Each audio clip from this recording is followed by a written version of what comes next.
Vitajte v systéme Humanet účtovníctvo.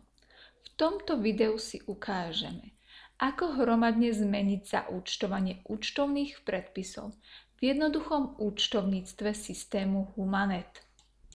Hromadnú zmenu u zaúčtovania vykonáte najľahšie a najefektívnejšie vo voľbe peňažný denník, účtovné predpisy. Vyberte si obdobie, za ktoré chcete predpisy zmeniť, prípadne nejaké filtre a kliknite na tlačidlo Načítať.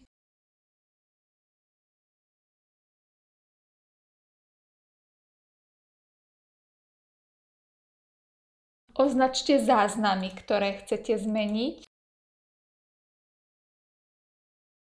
a kliknite na Doplnky, hromadná zmena zaúčtovania.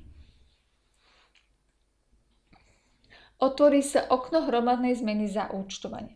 Vo vrchnej časti si môžete zvoliť, či chcete meniť označené záznamy alebo zobrazené záznamy. Ja odporúčam vždy meniť označené záznamy.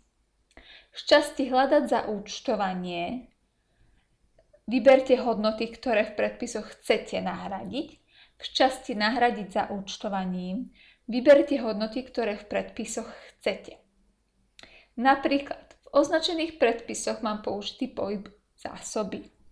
Ja však chcem dané predpisy dať na analytický pohyb. Čiže v časti Hľadať na zaúčtovanie vyberiem pohyb zásoby a v časti Nahradiť zaúčtovaním vyberiem analytický pohyb. Taktiež chcem dané záznamy viesť na stredisku. Čiže označím, že chcem nahradiť prázdne stredisko a chcem ho nahradiť strediskom 1. Kliknem na OK.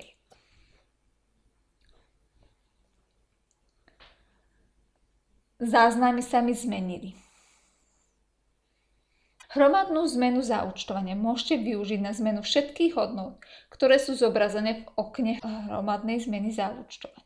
Hromadnú zmenu zaúčtovania nemusíte robiť len cez denník. Voľba je prístupná v každej účtovnej evidencii v tabuľke s účtovnými predpismi.